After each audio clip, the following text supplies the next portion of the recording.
कहानी स्टार्ट होती तो हम लोग एक डीमन लॉर्ड को देखते हैं जो दुनिया में सबसे ताकतवर हुआ करता था। लेकिन जब वो फ्यूचर में 500 साल बाद जागता है, नॉर्मल लोग भी उससे ज्यादा ताकतवर हो गए हैं। कहानी स्टार्ट होती तो हम लोग एक युद्ध को देखते हैं जो कि मोर्टल और इनमोर्टल के बीच हो रही थी।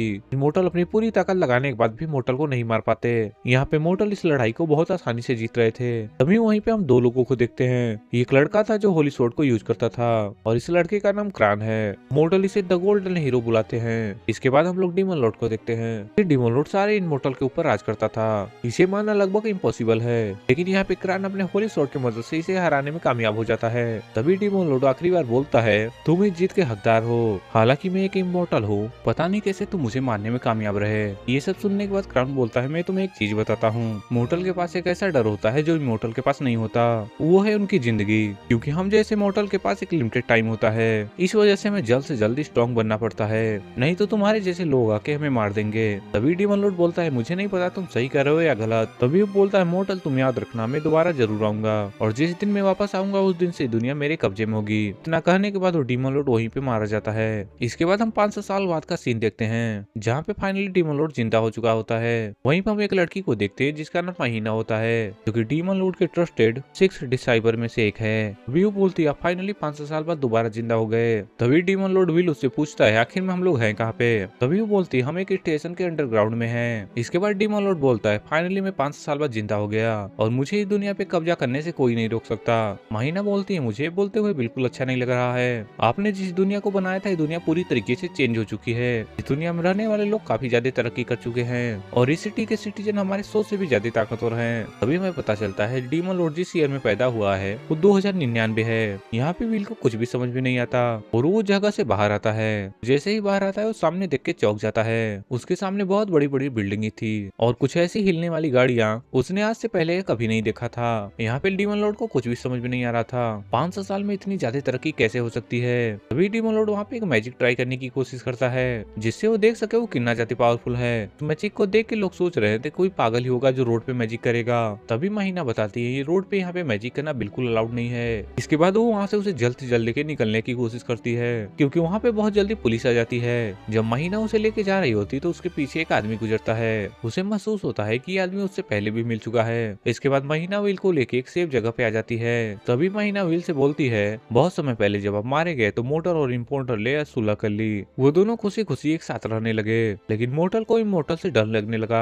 यही वजह है कि मोर्टल और इमोर्टल दोबारा लड़ने लगे। तभी विल नोटिस करता है महीना के पीछे एक चिप लगा हुआ है जिसे उसने पहली बार देखा होता है, लेकिन वो उसे इग्नोर कर देता है। इसके बाद विल पूछता है, मेरे बाकी 5 डिसाइवर कहाँ हैं? तभी महीना कहती है कि 5 में से 4 डिसाइवर आपके भागने में जैसे न तैसे कामयाब रहे। तभी वो अपने एक डिसाइवर मार्क के बारे में पूछता है जिसका नाम सुनने के बाद वो काफी ज्यादा नर्वस हो जाती है और वो एक बहाना बना के वहाँ से निकल जाती है। इसके बाद विल की नजर वहाँ पे सारे स्क्रीन पे जाती है जो कि एक तरीके से हैक हो चुके होते हैं। जिस पर्सन ने सारे स्क्रीन को हैक किया है विल उसे देख सकता है। इसके बाद विल उस लड़की के पास जाता है और बोलता है, मैं तुम्हें देख सकता हूँ, तुमने इन सारे स्क्रीन को हैक किया है, आखिर में तुम बता सकती हो क्या तुमने ऐसा काम क्यों किया। ये बात सुनने के बाद वो लड़की बहुत ज्यादा चौंक जाती है। कोई भी ऐरा गहरा पर्सन उसके हैकिंग को नहीं देख सकता।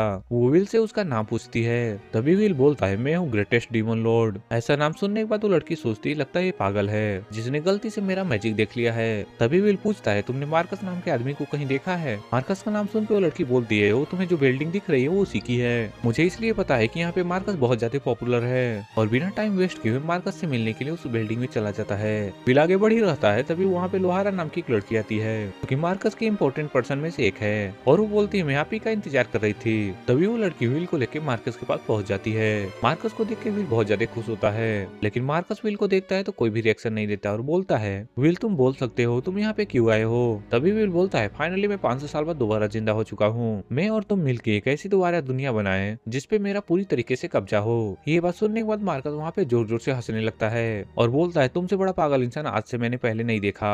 मार्कस के मुंह से ऐसी बातें सुन के विल काफी ज्यादा गुस्सा हो जाता है। वो मैजिक की मदद से उसके ऊपर हमला करने वाला था। तभी लोहारा अपने मैजिकल तलवार की मदद से विल पे हमला कर देती है, लेकिन विल उस अटैक को डॉज कर लेता है, लेकिन इसके बाद भी उसके हाथ में कट लग जाता है। तभी विल नोटिस करता है लोहारा के गर्दन में भी वो ऐसा चिप लगा हुआ है क्योंकि माहिरा के गर्दन पे था।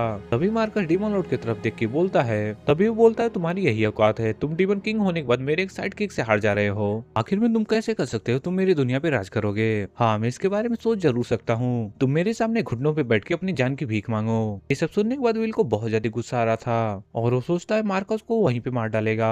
इसके बाद अपने पूरे मैजिक को एक जगह पे इकट्ठा करता है, लेकिन वहाँ पे मार्कस उसके मैजिक को अचानक डिसेबल कर देता है एक कोड ब्रेकर की मदद से। मुझे पता है तुम सोच रहे होगे कि आखिर मैंने इसे कैसे किया और मैंने इसे क्यों किया, क्योंकि तुम्हें पता है मुझे मैजिक यूज करने नहीं आता। तभी मार्कस उसी चिप को दिखाते हुए बोलता है ये तुम्हें चिप दिख रहा है, इसे फेमिलियर कहते हैं। इस चिप की मदद से कोई भी आदमी किसी भी तरीके का मैजिक कर सकता है। चिंता मत करो विल, मैंने इस चिप को ऐसे डिजाइन किया है तुम्हारे ऊपर काम नहीं करेगा। ये सब सुनने के बाद विल को बहुत ज्यादा गुस्सा आ रहा होता है। इसके बाद वो दोबारा अपने मैजिक को यूज करने की कोशिश करता है। इसके बाद मार्कस दोबारा अपने कोड ब्रेकर मैजिक की मदद से उसके मैजिक को हटा देता है और बोलता है तुम काफी ज्यादा वीक हो चुके हो डीमन लॉर्ड विल, मुझे लगता है तुम्हें इस दुनिया पे कब्जा करने का इरादा छोड़ देना चाहिए। इतना कुछ सुनने के बाद विल को यह नजर हो गया था 500 साल पहले से ही मार्कस उसे धोखा दे रहा है। मार्कस बोलता है तुम्हें गुड बाय बोलने का समय आ गया है। उसके बाद मार्कस उस पर बहुत ज्यादा खतरनाक अटैक करता है जिससे वो बिल्डिंग से दूर गिर जाता है। बिल्डिंग से जैसे ही गिरता है वहाँ पे बहुत बड़ा ब्लास्ट होता है। मार्कस को लगता है विल मारा गया, लेकिन वहाँ पे विल कैसे न कैसे करके बच जाता है, लेकिन इससे वो बहुत ज्यादा घायल हो चुका होता है। तो जैसे वहाँ से वो जाने की कोशिश कर रहा था वो किसी से टकरा जाता है जिससे कि उसकी लड़ाई हो जाती है। यहाँ पे नॉर्मल लोग भी डीमन लॉर्ड को मार के उसका बुरा हालत कर देते हैं। यहाँ पे विल को कुछ नहीं समझ में आ रहा था कि दुनिया इतनी जल्दी कैसे बदल गई। इसी देर में विल को खोजते खोजते वहाँ पे माहिना आ जाती है और उससे माफी मांगती है। तभी वो बोलती विल मुझे माफ करो, मार्कस ने तुम्हें धोखा दिया है और ये चीज मैं तुम्हें पहले बता देती तो तुम बहुत ज्यादा गुस्सा करते। इसके बाद माहिना विल को अपने घर लेके आती है। जब विल माहिना के घर आता है तो उसे पता चलता है माहिना एक छोटे से रूम में रहती है। यहाँ पे विल को समझ में आता है कि उसके जाने के बाद उसके डिसाइबर का क्या हालत हो गया है और इसके ठीक बाद ही हम माहिना का पास्ट देखते हैं जहाँ पे मोटल माहिना को एक ज्वालामुखी के अंदर फेंक रहे होते हैं, लेकिन सही टाइम पे विल आके उन्हें बचा लेता है। तुम बहुत अच्छी दिखती हो, अगर तुम चाहो तो तुम मेरी डिसाइबर बन सकती हो। फिर रियलिटी में माहिना की आँख खुलती है, लोग देखते हैं माहिना विल के लिए खाना बना रही होती है। विल खाना खाने के बाद बोलता है तुम सच में बहुत अच्छा खाना बनाती हो, वैसे मुझे पता नहीं कि आखिर में है क्या, क्योंकि इससे पहले विल ने कभी भी ऐसा खाना नहीं खाया था। आपके साथ साथ जितने भी जनरल थे वो कहीं ना कहीं पे बैठे हुए हैं। विल ये भी नोटिस करता है उसकी दोबारा रीजनरेट करने की ताकत भी बहुत ज्यादा कमजोर हो चुकी है। रात को जो उसे चोट लगी थी वो अभी तक रात भर हो गया पर रिकवर नहीं हुआ। तभी विल बोलता है जो रात को मैंने मैजिक किया था उस मैजिक की मदद से क्लाउड जो पास में था उससे दूर हट जाना चाहिए था, बट वो ऐसा नहीं हुआ। भी माहिना बोलती इतने साल में मोटल अपने आप को स्टेप बाय स्टेप ताकतवर करते गए जिसकी वजह से वो काफी ज्यादा स्ट्रॉन्ग बन चुके हैं। वैसे जो विल के पास कपड़े हैं वो कपड़े पहन के वो बाहर नहीं घूम सकता, इसलिए माहिना उसे कपड़े दिलाने के लिए बाहर लेके आती है। वहाँ पे माहिना को एक कपड़ा पसंद आता है और माहिना उसे खरीद के देती है। माहिना और विल एक जगह पे बैठे होते हैं तो मार्कस माहिना से पूछता है मैंने एक फैमिलियर नाम का चिप देखा है, जब मैं मार्कस से लड़ने गया था तभी मैंने ये देखा था। माहिना के गर्दन पे लगे हुए चिप को विल देखता है, अच्छा ये ऐसे काम करता है। माहिना बोलती है बहुत समय पहले मैं इसे यूज नहीं किया करती थी, लेकिन धीरे धीरे ऐसा हो गया कि इस डिवाइस के बिना एक दिन भी गुजारना बहुत ज्यादा मुश्किल है। इसके बाद विल कुछ देर तक सोचता है और बोलता है अगर मुझे अभी जिंदा रहना है तो मुझे मेहनत करके पैसे कमाने होंगे। तभी वो बोलता है माहिना तुम्हारे कमाए हुए पैसे पे मैं ज्यादा दिन तक डिपेंडेंट नहीं रह सकता। माहिना बोलती है आप ऐसा नहीं करोगे, चाहे मैं जितना भी मेहनत कर लूँ मैं मेहनत करके पैसा कमाऊंगी अब और आपको काम करने नहीं दूंगी। तभी विल बोलता है माहिना तुम मेरे लिए एक डिसाइपर हो, मैं तुम्हारी बहुत ज्यादा कदर करता हूँ, एक डीमन लॉर्ड होने की वजह से मैं नहीं चाहता मैं तुम्हारे पैसे पे पलूं। ये सोसाइटी बहुत ज्यादा चेंज हो चुकी है, मुझे इसके तरह ही चेंज होना होगा। तभी वो बोलता है माहिना तुम मेरी मदद करना चाहती है तो मेरी ऐसी मदद करो कि मैं दोबारा एक डीमन लॉर्ड बन सकूं। और माहिना बोलती है आप जहाँ भी जाओ मैं आपका साथ जरूर दूंगी। और इसके बाद हम लोग विल को एक जगह पे बैठा हुआ देखते हैं जहाँ पे विल के हाथ में एक डिवाइस था और वो माहिना के बोले हुए बातों को याद करता है। ये एक फोन की तरह है, आप मुझे इससे कभी भी कॉन्टेक्ट कर सकते हो और चाहो तो इससे कुछ भी खरीद भी सकते हो और इसके अंदर एक जीपीएस नाम का सिस्टम है जिससे मैं आपको कभी भी ट्रैक कर सकती हूँ, इससे मुझे पता चल जाएगा आप हो कहाँ पे। इसके बाद हम लोग विल को देखते हैं जो बहुत ज्यादा भूखा था। विल माहिना के मेहनत से कमाए हुए पैसे को खर्च नहीं करना चाहता था। अभी विल सोचता है मुझे मेहनत करके कुछ न कुछ करके पैसे कमाने होंगे और वो वहाँ से उठता है और बीच में जाके जोर से चिल्लाता है मैं भूखा हूँ, मुझे काम चाहिए और मैं इस सिटी में नया हूँ इसलिए मेरे पास कोई काम नहीं है। तभी विल के पास एक बूढ़ा आदमी आता है, तुम ऐसे क्यों चिल्ला रहे हो, तुम्हें इस शहर का रूल नहीं पता क्या, अगर तुम्हें कुछ काम चाहिए तो तुम कमर्शियल गिल्ड में जाके अपने नाम को रजिस्टर करा लो। तो तभी एक बूढ़ा आदमी उसे रिज्यूमे देता है और इसमें तुम अपने सारे स्पेशलिटी भर दो, मुझे नहीं पता कि तुम्हें इससे जॉब मिलेगा या नहीं मिलेगा, ये तुम करके देख जरूर सकते हो।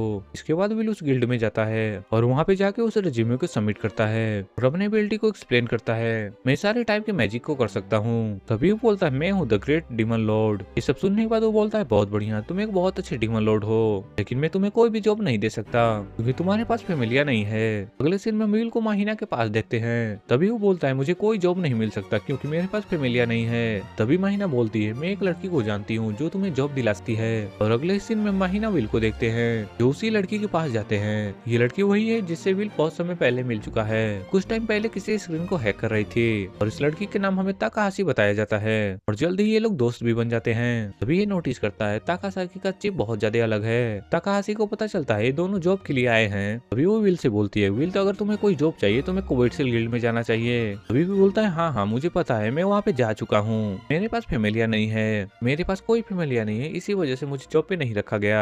तभी ताकाहाशी कुछ समय सोचती है और बोलती है, मेरे पास एक और आइडिया है, तुम्हारे अंदर मुझे कुछ यूनिक लगता है। अगर तुम चाहो तो तुम एक स्ट्रीमर बन सकते हो। एक स्ट्रीमर बहुत अच्छा जॉब होता है जिससे तुम अपने टैलेंट को बाहर की दुनिया को दिखा सकते हो। इससे तुम्हें बहुत सारे पैसे भी मिलेंगे और जो ऑडियंस तुम्हें पसंद करती हो तुम्हें सुपर चैट भी दे सकती हैं। तभी विल इसके बारे में सोचता है और बोलता है, मेरे पास तो कोई चारा भी नहीं है, शायद मुझे कुछ टाइम तक यही करके मुझे अपना गुजारा करना पड़ेगा। और अगले दिन में माहिना के घर में ताकाशी को देखते हैं जो कि सारा सेटअप लेके आई होती है और वो जल्द से जल्द विल को कंप्यूटर के सामने बैठाती है और एक गेम पकड़ाते हुए बोलती है, ये गेम बहुत ज्यादा ही डिफिकल्ट है, अगर तुमने इस गेम को पार कर लिया तो तुम बहुत अच्छे स्ट्रीमर बन सकते हो। तभी विल बोलता है, बस ये तो हो ही गया, मुझे कोई भी किसी गेम में हरा ही नहीं सकता, मैं तो एक डीमन लॉर्ड हूँ। विल जब गेम को स्टार्ट करता है तो बहुत बार वो लेवल 1 भी पार नहीं कर पाता और वहीं पे हार जाता है। देखने के बाद वो बोलता है, ये गेम मेरे लिए बना ही नहीं है। तभी ताकाशी बोलती है, रुक जाओ, ये अभी तक खत्म नहीं हुआ, मेरे पास एक और आइडिया है। विल बहुत ज्यादा हैंडसम है तो हम लोग इसका फायदा उठा सकते हैं। अच्छे लड़के को हारते हुए देख के बहुत लोगों को बहुत ज्यादा मजा आता है और वो लोग एक प्लान बनाते हैं और विल इसके बाद गेम खेलना स्टार्ट कर देता है। इसके बाद भी विल को कई दिनों तक कोई नहीं देखता, लेकिन उसके बाद वो लगातार गेम को खेलता रहता है और अपने कंटेंट को लगातार इंप्रूव करने के बाद बाकी लोगों से सब्सक्राइब करने लगे। इसके बाद विल को बहुत अच्छे सब्सक्राइबर मिलने लगते हैं और लेकिन इसके बाद भी कुछ लोग इसे ट्रोल करने लगते हैं। लेकिन विल यहाँ पे एक डीमन लॉर्ड है, उससे इस बात का कोई फर्क नहीं पड़ता।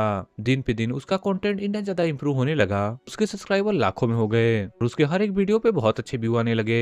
वे एक दिन वो लाइव स्ट्रीम कर रहा होता है तभी माहिना घर आती है। तभी भी लाइव स्ट्रीम को बंद करता है और कुछ काम के लिए बाहर चला जाता है। जैसे ही विल काम से बाहर निकलता है उसके घर के बाहर कुछ लोग बैठे थे। ये लोग वैसे ही है जैसे विल के पास पैसे नहीं थे, इस वजह से ये लोग ऐसे बैठे हुए हैं। तभी विल उन्हीं में से बैठे एक लड़के को देखता है जिसका चेहरा कुछ जाना पहचाना लग रहा था। जब विल उसे अच्छे देखता है तभी पता चलता है ये वही लड़का है, होली स्वॉर्ड वाला जिसने उसे मारा था।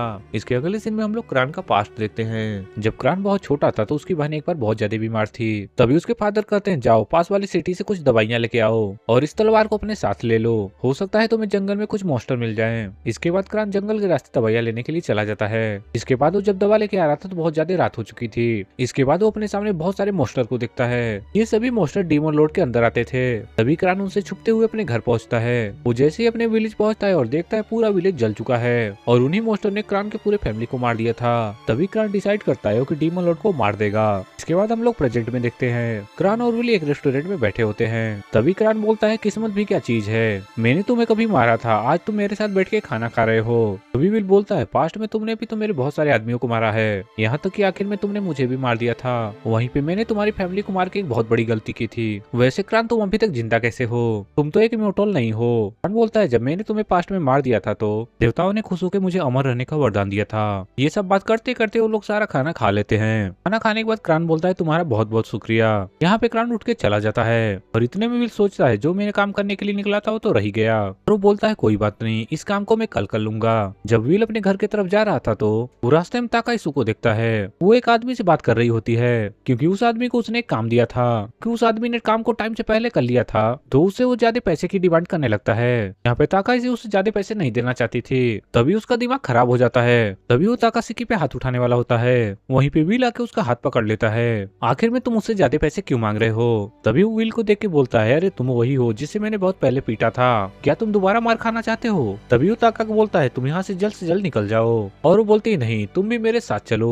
तभी वो आदमी विल के ऊपर हमला कर देता है। तभी विल उसके हाथ को आसानी से रोक लेता है और बोलता है, मैं यहाँ के सिटीजन पे अपनी पावर को इस्तेमाल नहीं करना चाहता, शायद तुम इतनी आसानी से नहीं मानोगे।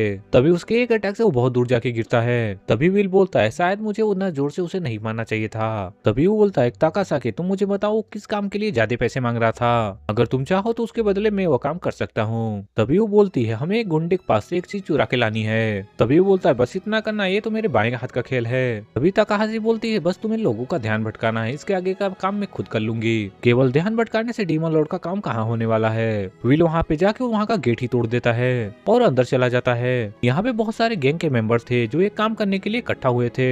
तभी विल टेबल पे पड़े हुए एक चीज को देखता है और बोलता है, ताकाहाशी, हम हम लोग यही चीज चुराने आए हैं? ताकाहाशी बोलती है हाँ, हमें यही चीज चोरी करना है। अभी ताकासाकी बोलती है तुम बिना फैमिलियर के मुझसे कांटेक्ट कैसे कर पा रहे हो? विल बोलता है इससे पहले जब मैंने तुम्हारे फैमिलियर को छुआ था तो उसके सारे कंपोनेंट का मैंने क्लोन बना लिया था। इसके बाद मैंने फैमिलिया के सारे कंपोनेंट को मिला के एक नया कंपोनेंट बनाया है और इससे अपना खुद का फैमिलिया बनाया हूँ। ताकाशी चिंता मत करो, मैं कुछ भी करके उस चीज को तुम्हारे पास जरूर लेके आऊंगा। तभी विल बोलता है मैं हूँ द ग्रेटेस्ट डीमन लॉर्ड, मुझे लगता है कि तुम लोग मुझे जानते ही होगे। मैं एक बहुत बड़ा स्ट्रीमर हूँ जिसके मिलियन में सब्सक्राइबर हैं। तभी वो लोग बोलते हैं आखिर में तुम यहाँ पे किस लिए आए हो? तुमने बहुत ज्यादा बकवास कर ली, मरने के लिए तैयार हो जाओ। यहीं पे विल बोलता है मैंने अपने फैमिलिया को ऐसे सेटअप किया है इतने ज्यादा लोग मुझे जानेंगे, यानी मेरे जितने ज्यादा सब्सक्राइबर होंगे मैं उतने ज्यादा पावरफुल हूँगा। तभी लोमड़ी जैसा इंसान गन निकाल के उसके ऊपर हमला करने लगता है। तभी विल अपने ऐसे मैजिक का यूज करता है जिससे वो बहुत तेज हो जाता है। वो यहाँ पे सारे लोगों को हराते हुए एक एक बुलेट को डोज भी कर रहा था। विल के ऐसे पावरफुल मैजिक को देखकर कुजा ग्रुप का मेंबर एक असली गन को निकाल लेता है। तभी ताकाहाशी उस गनमैन के स्कोप को हैक कर लेती है जिससे विल को एक मौका मिल जाता है उसे मारने का और वो सबको मार गिराता है। तभी ताकाहाशी बोलती है बहुत अच्छे विल, जल्द से जल्द उसे लेके यहाँ से निकलो। जैसे विल उस क्यूब को लेने वाला था तभी वहाँ पे बहुत बड़ा ब्लास्ट होता है। अचानक से इनविजिबल चीज उस पर अटैक कर देती है। इसके बाद वो बच के उसे मारने लगता है। वो जैसे इनविजिबल चीज पे हमला करता है उस चीज पे से वो इनविजिबल पर्दा हट जाता है। हम लोग देखते हैं वो एक बहुत बड़ा रोबोट है। इस रोबोट को देखने के बाद ताकाहाशी बोलती है ये रोबोट यहाँ पे कैसे आ गया, क्योंकि ये एक मेटा रोबोट है। इसका यूज हमेशा युद्ध में किया जाता था और ये बहुत साल पहले ही इन्वेंट हुआ था।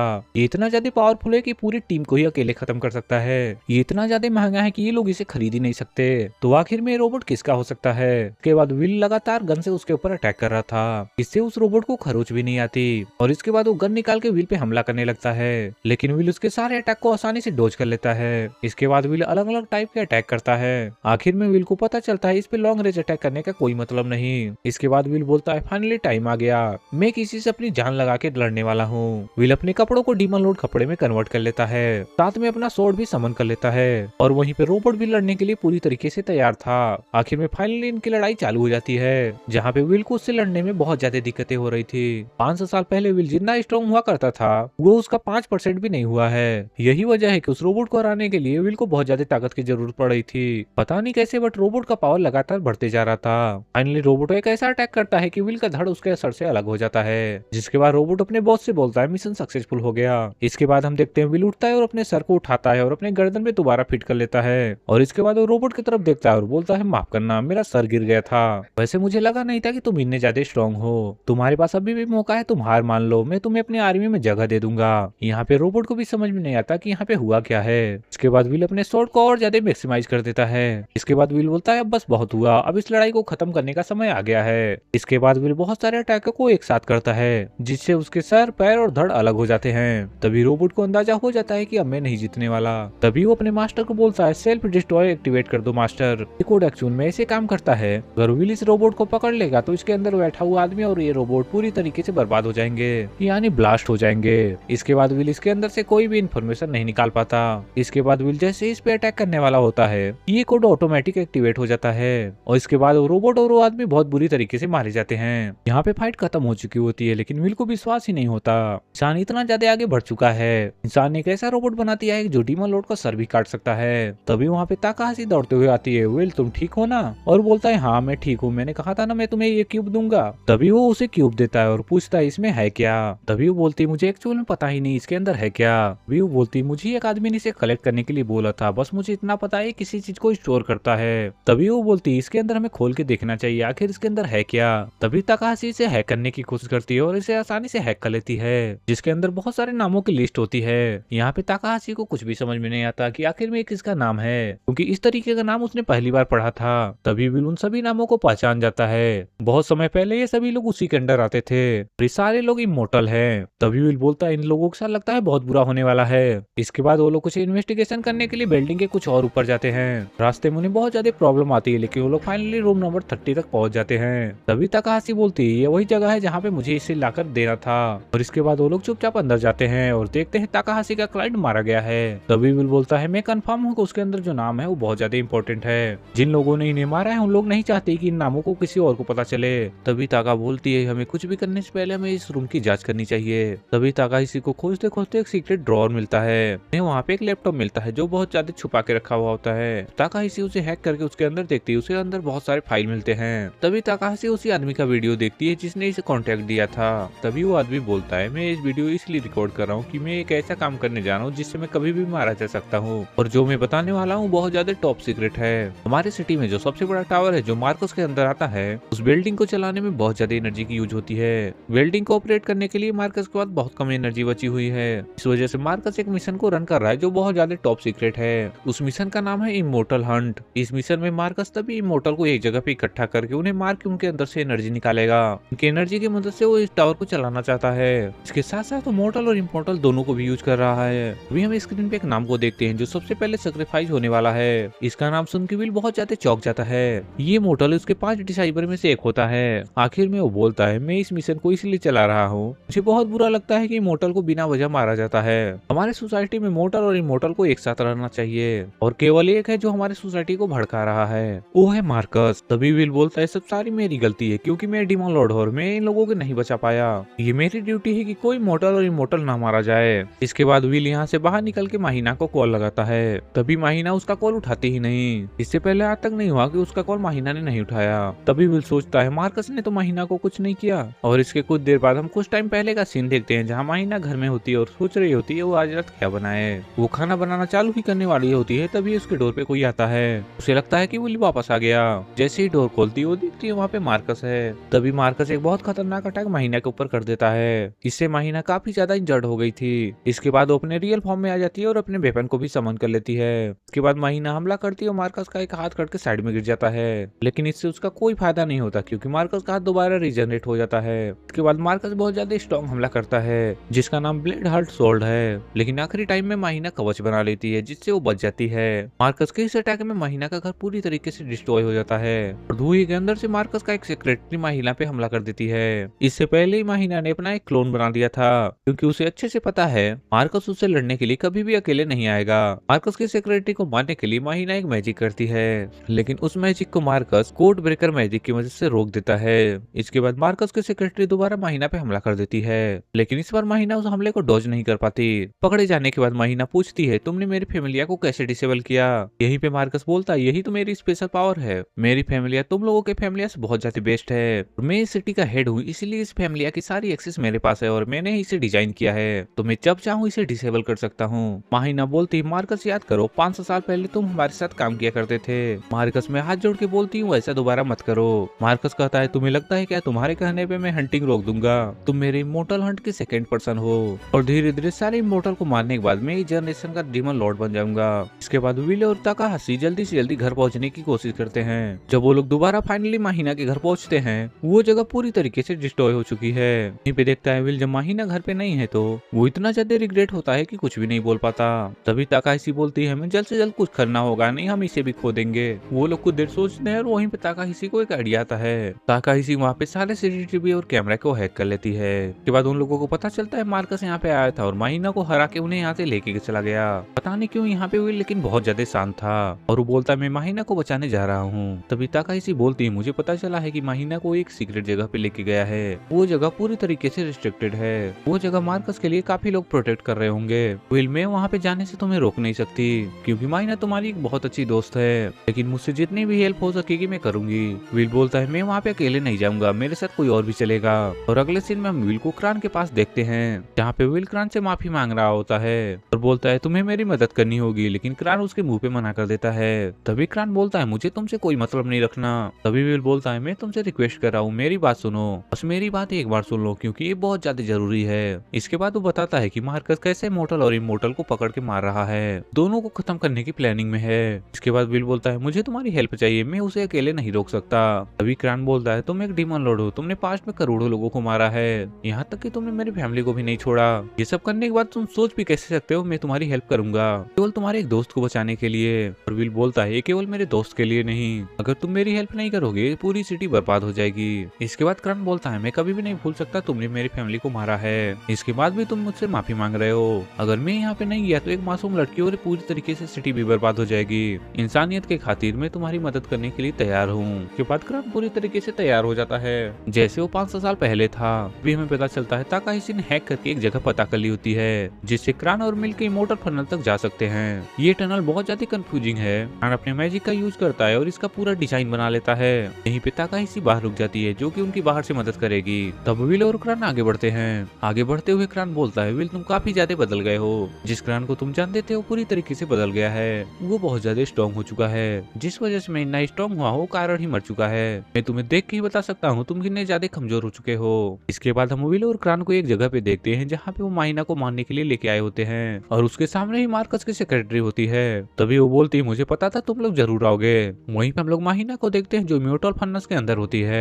उसके सामने ही मार्कस खड़ा था और वो बोलता है, तुम्हारे सामने नेक्स्ट जनरेशन का डीमन लॉर्ड खड़ा है। और माहिना बोलती है, अगर तुम्हारे अंदर हिम्मत है तो मुझे आजाद करो और इसके बाद पता चल जाएगा कौन डीमन लॉर्ड है। तभी मार्कस बोलता है, ये सब बोलने का कोई फायदा नहीं है। तुम इस समय इमोर्टल फन्नल के अंदर हो। अगर मैं चाहूँ तो 1 सेकंड में तुम्हें मार सकता हूँ। तुम्हारे बाद उस विल की पारी है। विल के बारे में ऐसा सुन के माहिना को बहुत ज्यादा गुस्सा आता है। यहाँ पे माहिना अपनी पूरी ताकत यूज करती है लेकिन विल बच जाता है क्योंकि वो अपने सील को एक्टिवेट कर लेता है। भी वो बोलता है, मैंने बहुत सालों अपनी रिसर्च करके ये बनाया हूँ। मोर्टल को मारने का कोई भी तरीका नहीं है। उन्हें जब भी मारो दोबारा जिंदा हो जाते हैं। फाइनली मैंने एक तरीका ढूंढ लिया है जिससे मोर्टल को मारा जा सकता है। ये इमोर्टल फन्नल इमोर्टल की सोल को भी डिस्ट्रॉय कर देता है। माहिना, तुम्हें एक चीज जाननी है, तुमसे पहले मैंने किसे मारा? वो कोई और नहीं, विल के 5 डिसाइवर में से एक था जिसका नाम जेनिन था। यहीं पे माहिना को पता चलता है जेनिन मारा गया है तो माहिना बहुत ज्यादा गुस्सा होती है। मार्कस उसे चिढ़ाते हुए बोलता है, इसके बाद तुम्हारी पारी है और तुम्हारा मास्टर इसे नहीं रोक सकता। यहाँ तक कि तुम्हारे मास्टर विल के पास फैमिलिया भी नहीं है। यहीं पर हम लोग बाहर देखते हैं जहाँ क्रान बोलता है, विल तुम आगे बढ़ो, मैं इसे देख लूंगा। इस समय तुम्हारा बस एक ही काम है, इस सिटी और महीनों को बचाना। इसे देख के लग रहा है लड़की काफी ज्यादा स्ट्रॉन्ग नहीं है, इसे मैं आसानी से रोक लूंगा। तभी विल बोलता है, बेटे इसे हल्के में मत लो, ये बहुत ज्यादा स्ट्रॉन्ग है। तभी वो बोलता है, मुझे नहीं लगता ये पहले तुम्हारे डीमन लॉर्ड वाले फॉर्म से ज्यादा ताकतवर है। तभी वो लड़की अपनी तलवार की मदद से उस पर हमला कर देती है। वहीं पे क्रान उस अटैक को आसानी से रोक लेता है। तभी वो बोलता है, रुक जाओ, इतनी जल्दी क्या है? तभी वो बोलती है, मुझे पता है तुम क्रान हो, तुम 500 साल पहले की हीरो हो। तभी वो बोलती है, हीरो तुम्हारे चिप ट्रिक मुझ पे काम नहीं करने वाले हैं। अभी वहाँ पे वो एक ऐसा मैजिक करती है जहाँ पे वहाँ पे बहुत ज्यादा रोशनी हो जाती है। उसके बाद वो क्रान पे हमला कर देती है जो कि क्रान इतनी लाइट की वजह से नहीं देख पाता, लेकिन सही टाइम उसे वो डॉज कर लेता है। अभी इसके बाद वो एक सूट को एक्टिवेट करती है जो कि उसके ऊपर अटैच हो जाता है और वो बोलती है, ये पहला हमारा एडवांस मैजिक गियर है। ये एक ऐसा गियर है जिसे कोई भी डॉज नहीं कर पाएगा। इतने खतरनाक सूट और शॉर्ट के साथ तुम्हारा 5 साल पुराना मैजिक किसी काम के नहीं है। तभी क्रान बोलता है, तुम अपनी हद में रहो, क्या तुमने देखा है 500 साल पहले कैसे लड़ाई होती थी? वो अचानक से उसके पीछे हमला कर देती है। इसके बाद वो लाटिंग तलवार की मदद से लगातार उसके ऊपर हमला करने लगती है। जैसे तैसे उस तलवार को रोक लेता है। तभी वो बोलता है, मुझे तुम्हारे लड़ने का तरीका पता चल गया। ये तलवार तभी चार्ज होता है जब इसे तुम दोबारा रखती हो। तभी वो बोलती है, तुमने फिगर आउट कर दिया लेकिन तब भी तुम इसे रोक नहीं पाओगे। इसके साथ ही इनकी फाइट कंटिन्यू रहती है। ये बहुत अलग अलग स्टाइल से उस पर हमला करती है लेकिन वो हर बार इसे रोक लेता है। क्रान को लगातार हमला करने के बाद भी उसे टाइम नहीं मिलता कि उस स्वॉर्ड को रखने से पहले उस पर हमला कर सके। लेकिन एक बार क्रान उस स्वॉर्ड को रोकने में कामयाब हो जाता है और एक मैजिक स्पेल कास्ट करता है। ये उसका ऐसा खतरनाक अटैक था जो इस अटैक में आता एक ही बार में मारा जाता, लेकिन वो इससे बच जाती है। तभी क्रान को समझ में आता है ये टेक्नोलॉजी कितना ज्यादा ग्रो हो चुका है और ये मैजिक और मेरे फाइटिंग स्टाइल में काफी ज्यादा डिफरेंट है। मेरी फाइटिंग स्टाइल मेरी प्योर मेहनत है। तभी वो लड़की उसके ऊपर कंटिन्यूअस हमला कर रही थी, लेकिन इस समय क्रान को अपने ऊपर पूरा भरोसा होता है। वो मजे में लड़ रहा होता है। ये देखने के बाद वो लड़की बहुत ज्यादा गुस्सा हो जाती है और अपने सबसे ज्यादा स्ट्रॉन्ग हमला करने वाली होती है और बोलती है, इमोर्टल ये तुम्हारा अंत है। तभी क्रान बोलता है, मुझे इमोर्टल बनने का भी कोई शौक नहीं है। तभी क्रान की तलवार गोल्डन कलर में चमकने लगती है। तभी क्रान बोलता है, तुम्हें लगा कैसे तुम मुझे हरा सकती हो? ये एक ऐसी तलवार है जिसने डीमन लॉर्ड को उनके प्राइम पे हराया था। जिसके बाद क्रान बिना कुछ बोले उसके ऊपर हमला करता है। उसके बाद वो लड़की बहुत बुरी तरीके से हार जाती है। अपने खतरनाक हमले के बाद वो देखता है कि वो मरी नहीं होती, उसकी टेक्नोलॉजी ने उसे बचा लिया होता है। उसके बाद वो लड़की से बोलता है, तुम्हारा शुक्रिया, पहली बार मैं अपने फुल पोटेंशियल पे लड़ सका। इससे पहले मैंने केवल डीमन लॉर्ड से ही ऐसी लड़ाई की थी। और वो नीचे बैठता है और बोलता है, तुम्हारा टेक्नोलॉजी बहुत ज्यादा एडवांस हो चुका है, तुम्हारे एज के हिसाब से तुम काफी ज्यादा स्ट्रॉन्ग हो। अगर तुम इमोर्टल बन जाओ तो तुम मुझे सरपास कर सकती हो। तभी वो बोलती, तुम यहाँ पे बैठे हुए, वहाँ पे विल मार्कस से लड़ने गया है, क्या तुम्हें उसके साथ जाके नहीं लड़ना चाहिए? अगर तुम मार्कस को हल्के में ले रहे हो तो वो पहले से बहुत ज्यादा स्ट्रॉन्ग बन चुका है, मुझे नहीं लगता वो अकेले मार्कस को हरा सकता है, तो मेरे अटैक को भी डोज नहीं कर पाया था। क्रान बोलता है, तुम जानते नहीं कि विल कौन है? मार्कस भी विल का एक डिसाइबर हुआ करता था। मार्कस चाहे जितना भी स्ट्रॉन्ग बन जाए, विल के पास एक ऐसा टेक्निक है जिसे मैं नहीं देखा है और मार्कस उस टेक्निक को देख लेगा तो उसका क्या हालत होगा। वो लोग बातें यहाँ पे कर ही रहे होते हैं कि ऊपर कहीं से हमला होने लगता है। ये हमला काफी तेज बुलेट से किया गया था। मार्कस ने सही टाइम पे इसे सेंस कर लिया था और एक शील्ड बना दिया था। इसके बाद हम लोग देखते हैं वहाँ पे धीरे धीरे बहुत सारे रोबोट आने लगते हैं इन दोनों को मारने के लिए। इसके बाद वो अपनी तलवार को पकड़ता है और बोलता है, विल मुझसे काफी ज्यादा काम करा रहा है। और दूसरी तरफ हम लोग मार्कस को देखते हैं जो माहिना को गले से पकड़ा होता है। बस यही एक आखिरी स्टेप है, मैं यहाँ से तुम्हें छोड़ने वाला हूँ। हूँ, तुम्हारा विल तुम्हें नहीं बचा पाएगा। ये कहने के बाद वो माहिना को इमोर्टल फर्नेस में छोड़ देता है। माहिना नीचे गिर रही होती है, तभी वो बोलती है मुझे माफ करना विल, मैंने तुम्हारे लिए बहुत सारी मुसीबतें ला दी। मैं तुमसे काफी प्यार करती हूँ और ये चीजें मैं तुम्हें कभी बोल नहीं पाई और आज मैं मरने वाली हूँ। वे अचानक से वहाँ पे कोई आके माहिना को पकड़ लेता है। यहीं पे हमें पता चलता है डीमन लॉर्ड यानी कि मार्कस आ गया होता है और वो बोलता है माहिना मैंने तुम्हारी सारी बातें सुनी, तुम्हारा बहुत बहुत शुक्रिया मैंने जैसे एक डीमन लॉर्ड से प्यार करने के लिए। चिंता मत करो, मैं यहाँ पे आ चुका हूँ और सेफली मैं तुम्हें यहाँ से बाहर लेके जाऊंगा। अभी मार्कस विल को देखता है और बोलता है अरे तुम यहाँ पे आ गए, मुझे लगा था तुम मुझसे डर चुके हो।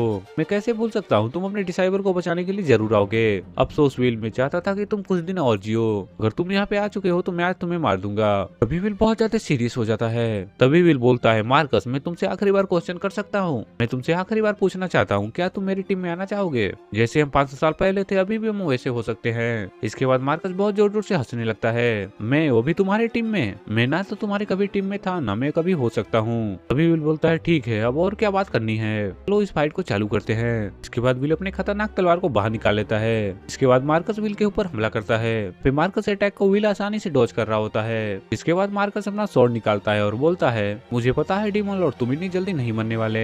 इसके बाद दोनों अपने स्वॉर्ड की मदद से वहाँ पे लड़ने लगते हैं। तहाँ पे मार्कस को पता चलता है विल धीरे धीरे बहुत ज्यादा स्ट्रॉन्ग हो चुका है। इसके बाद मार्कस पीछे हो जाता है। मुझे पता चल जाना चाहिए था कि तुमने अपने दिमाग के मदद से अपना फैमिलिया बना लिया होगा। इसके बाद मार्कस एक मैजिक करता है जिसके बाद उसकी स्पीड बहुत ज्यादा बढ़ जाती है। जिसके बाद वो काफी स्पीड से विल के ऊपर हमला कर रहा होता है और अचानक से विल हमला करता है जिससे मार्कस का सर धड़ से अलग हो जाता है। इससे कोई भी फर्क नहीं पड़ता और मार्कस का सिर दोबारा जनरेट हो जाता है। इसके बाद मार्कस बोलता है तुमने बहुत अच्छा ट्राई किया। इसके बाद वो अपने मैजिक से अपने स्ट्रेंथ को बढ़ाता है। इसके बाद वो ऐसा हमला करता है जिससे विल के दोनों हाथ कट जाते हैं। यहाँ पे मार्कस उसके ऊपर लगातार हमला कर रहा था जिसकी वजह से दोबारा अपने हाथों को रिजनरेट नहीं कर पा रहा था। काफी ज्यादा बुरा हालत करने के बाद मार्कस दोबारा से महीना की तरफ बढ़ता है। अभी महीना मार्कस के पीछे देख रही थी और सोच रही थी आखिर में है क्या। विल के अंदर से बहुत ज्यादा डार्क एनर्जी निकल रही थी और विल की पावर बहुत ज्यादा बढ़ चुकी थी जिसे देखने के बाद लग रहा था उसे कोई भी हरा नहीं पाएगा। फिर वो बोलता है मार्कस तुम काफी ज्यादा लकी हो, तुम मेरे इस फॉर्म को देख सकते हो क्योंकि इससे पहले केवल एक ही आदमी मुझे देख पाया था जिसने मुझे मारा था। तभी मार्कस बोलता है मैं इतना आगे आ चुका हूँ, तुम 500 साल बाद मेरा प्लान नहीं बर्बाद कर सकते। ये कह के मार्कस उसके ऊपर दोबारा हमला करता है लेकिन इसका कोई भी फर्क नहीं पड़ता। तभी विल अपनी ताकत को पूरी एक्सपेंड करता है और अपने सेकंड फॉर्म में चला जाता है। तभी वो बोलता है तुमने इस रूप को अपनी जिंदगी में कभी नहीं देखा होगा, ग्रान के अलावा इस दुनिया में मेरी सेकंड फॉर्म को किसी ने नहीं देखा। विल के सेकंड फॉर्म में वो पूरी तरीके से एक मॉन्स्टर में बदल जाता है। पिता इसी सारे स्क्रीन को हैक कर लेती है ताकि वो दिखा सके मार्कस जो सबका चाहता है वो कितना खतरनाक काम करता है। वो सारे स्क्रीन को लाइव ब्रॉडकास्ट करना चालू कर देती है जिस वजह से और लोग विल को जान जाते हैं जिससे विल की पावर और ज्यादा बढ़ जाती है। विल अपने फाइनल फॉर्म में आ चुका होता है, पूरी तरीके से एक मॉन्स्टर बन चुका था। इसके ऐसे खतरनाक फॉर्म को देख के मार्कस को कुछ भी नहीं समझ में आता, वो आखिर में अब क्या करेगा। अभी विल बोलता है मैंने तुम्हें बहुत टाइम दिया था सुधरने के लिए पर तब भी तुम तैयार नहीं हुए, लेकिन याद करो तुमने पहली बार मेरा मजाक उड़ाया था और उस समय तुम मुझे मार देते तो शायद मैं तुम्हें नहीं मार पाता। मार्कस बोलता है नहीं ऐसा नहीं हो सकता, इस प्रोजेक्ट के पीछे मैं काफी सालों से हूँ और मेरे मरने के बाद ये आसानी से नहीं खत्म हो सकता। मार्कस को विल का ऐसा फॉर्म देख के नहीं लग रहा होता कि वो जीत पाएगा।